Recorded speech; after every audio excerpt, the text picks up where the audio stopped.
अपनी शामों में हिस्सा फिर किसी को ना दिया इश्क तेरे बिना। আসসালামু আলাইকুম, হ্যালো এভরিওয়ান, সবাই কেমন আছেন? সবাইকে ঈদ মোবারক।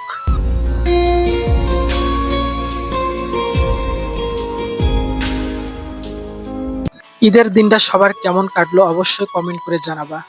যারা ১ মাস রোজা রাখছে, নামাজ পড়ছে, আল্লাহর ইবাদত করছে, এই ঈদটা তাদের জন্য আনন্দময় হোক। আর আমরা এখন যেখানে আছি এটা বর্ডারের খুব কাছে, অনেক সুন্দর একটি জায়গা, অনেক নিরিবিলি। কারণ ঈদের দিনে সবগুলো জায়গায় অনেক লোকজন হয়, আর ঐরকম হই হুল্লোড় আমার একদম ভালো লাগে না। সো বন্ধুদের সাথে অনেক সুন্দর একটি জায়গায় আমরা আড্ডা দিচ্ছি। এই মাঠটা অনেক সুন্দর, আর যেটা দেখতে পাচ্ছেন এটা কিন্তু ইন্ডিয়ান বর্ডার। হয়তো ক্যামেরাতে বোঝা যাচ্ছে না, আমরা খুব ইন্ডিয়ার কাছেই ছিলাম।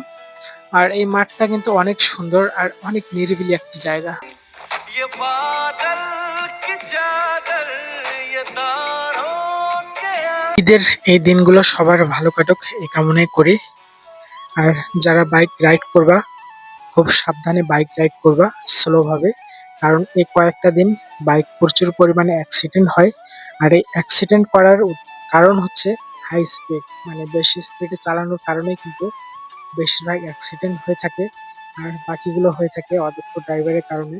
আপনি সতর্ক আছেন, আরেকজন আপনাকে আসে লাগাই দিছে, করার কিছু নাই, দুর্ভাগ্যবশত এরকম ভাবে কিন্তু অনেক অ্যাক্সিডেন্ট হয়। বাট তারপরও নিজেকে সতর্ক থাকতে হবে। সো অনেকদিন পর সবার সাথে দেখা হইলো এবং ঘোরাঘুরি করা হলো, অনেক ভালো লাগলো। কারণ আগের মতো আর ঘোরা হয় না, সবাই ব্যস্ত, অনেকে ঢাকা থাকে, ঢাকার বাইরে থাকে। আমিও নিজের ব্যবসা নিয়ে ব্যস্ত থাকি, সেজন্য ঘোরাঘুরি করা হয় না। সো ঈদের দিনটা সবার সাথে অনেক সুন্দরভাবে কাটলো।